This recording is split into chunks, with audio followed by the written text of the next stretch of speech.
Happy Easter. Thank you so much for a wonderful celebration of Easter last week. On the Easter Vigil, we had the opportunity to welcome 17 adults into the community of the church. This morning, we have the ability to welcome Casey into the family of God. What a blessing, what a blessing.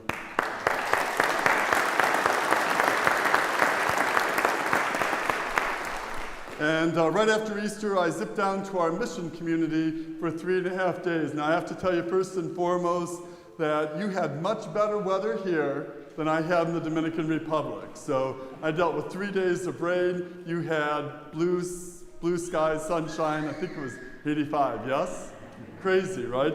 Anyhow, it's been a long time since I've been there, so 3 days on the ground with Father Bob, as you can only imagine, stirs up a lot of activity, part of which is that we were able to move 11 families into homes. What a blessing on every front, what a blessing.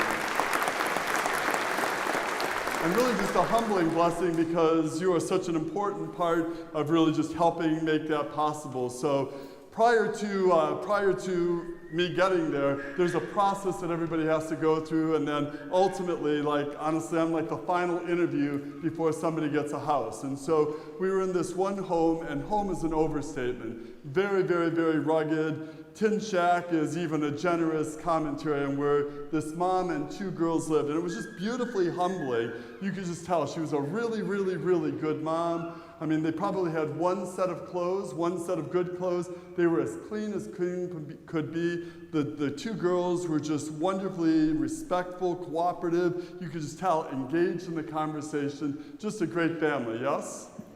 So it's not going to be really hard to figure out that they should get a house, yes? So there I am, and I'm following all the social distance rules. I followed Dr. Fauci. I think I had 7 masks on at the time, right? You with me on this? And Caitlin will tell you this best in my rugged Spanish, right? So it's rugged. I make up the words as we go, right? At one moment I said, because it was just so clear that this is just a really great single mom raising 2 beautiful young daughters, I said to her, "We'd like to offer you a house." Exactly. She was non-responsive at all.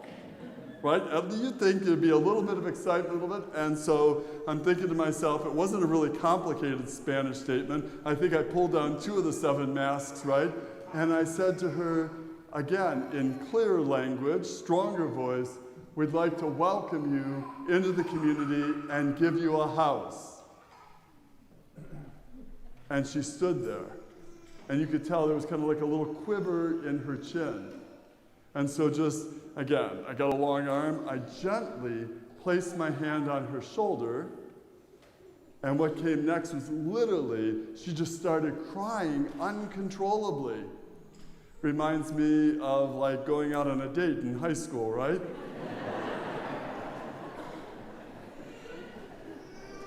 And in that moment, you could just tell that she was overwhelmed, and that gentle touch on her shoulder literally opened up a floodgate of overwhelming emotion. Can you picture that?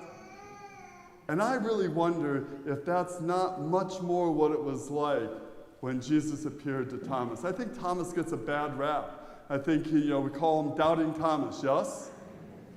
But if he didn't have faith, he would have never been in that room.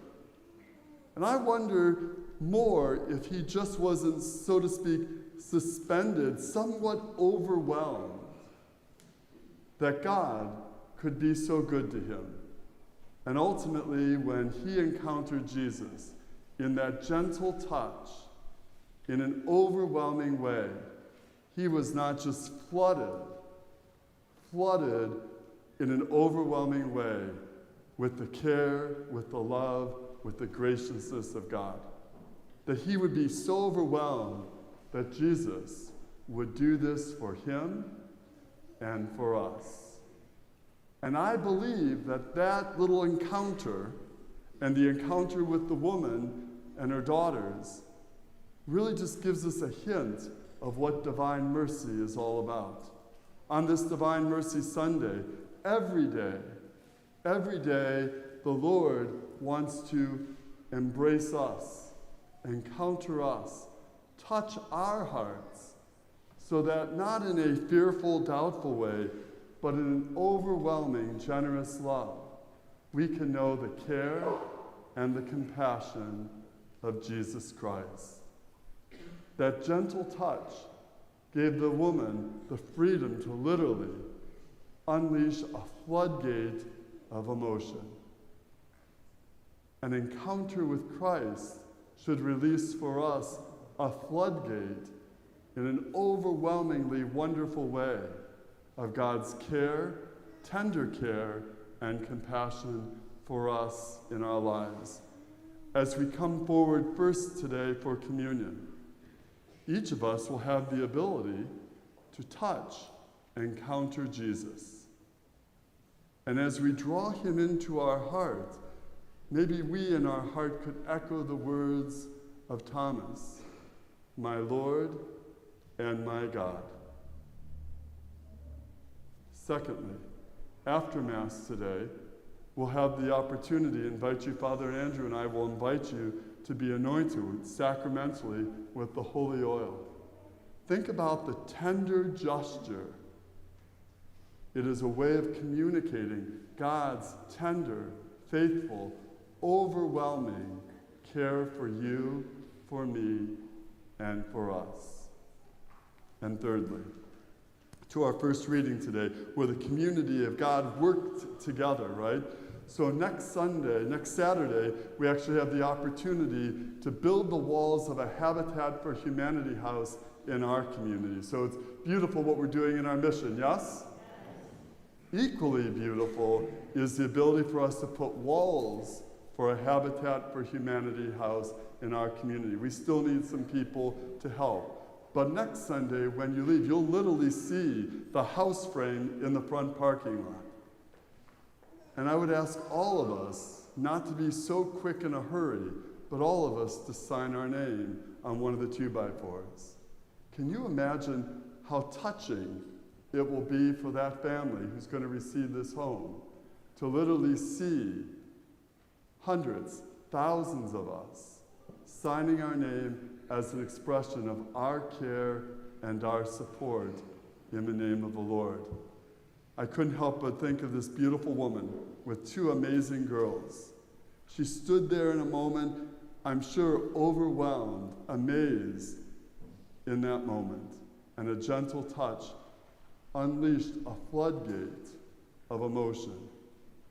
As you and I gaze upon the cross of Jesus Christ, we should be always overwhelmed and have a floodgate of gratitude that God should care for us so much that he sent his son Jesus, not to condemn us, but to save us, and to lead all of us to a fullness of life, now and forever and ever.